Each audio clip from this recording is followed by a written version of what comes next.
Hi, it's Rachel here from Vegan Food and Living magazine. I'm here today at Demuth's Cookery School in the heart of beautiful Bath.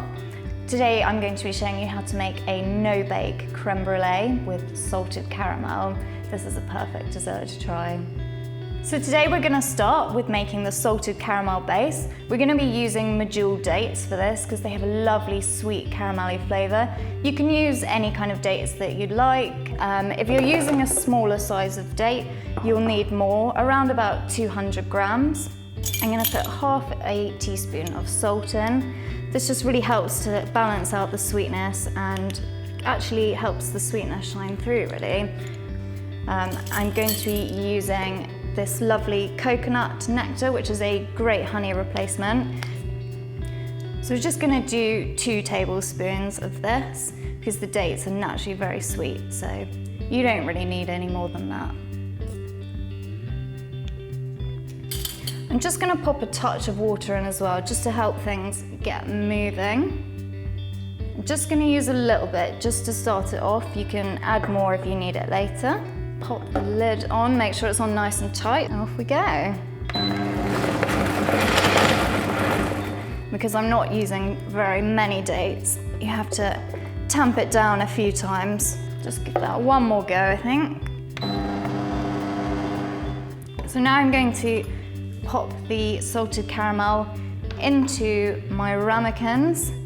You want probably a generous tablespoon in each one, so you get a nice balance of the caramel and the creme brulee topping. So now we just smush that down into the bottom of each ramekin.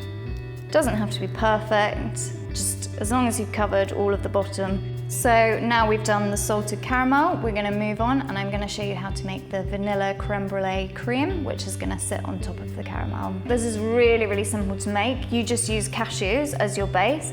I'm using 2 cups today. I've actually soaked these overnight. It makes them plumper and they get much, much smoother when you blend them. So I'm just going to pop these in the blender, get them all in, try not to lose any on the way. And I'm going to be using maple syrup to sweeten this. You could also use the coconut nectar that I used earlier, but the maple syrup gives the creme brulee that nice sort of white colour.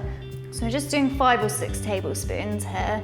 I'm also going to use coconut butter in the filling. Coconut butter is sort of the blended flesh of the coconut, so it's got more bite to it than coconut oil.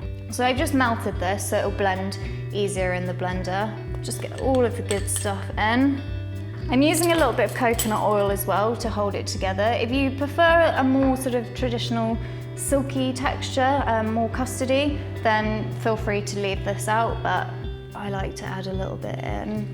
And just see how we go with that. I can add more later if I need to. And then the most important bit is I'm using vanilla bean paste to flavour it.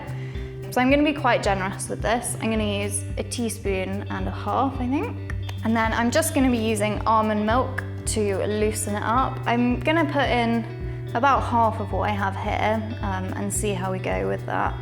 Make sure the lid's on nice and tight again. And off we go. Perfect. I think that is about ready to go in the pots.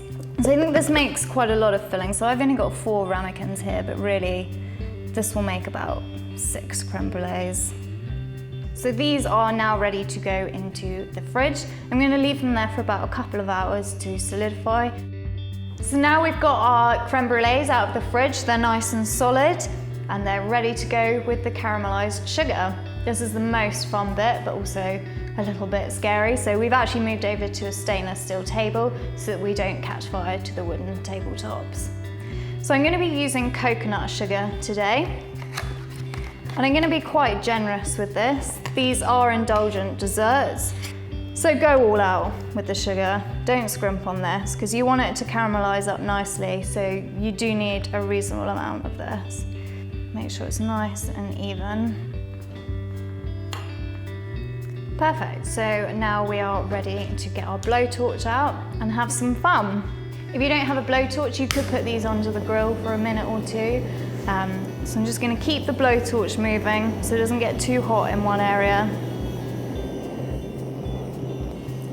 go back, give it just one last blast, just to get those last little bits. So I think those are about ready to go. I think it's time to dig in and see how they are. So you got that nice crack on top. You can see the sugar just breaking up, delicious. That is delicious.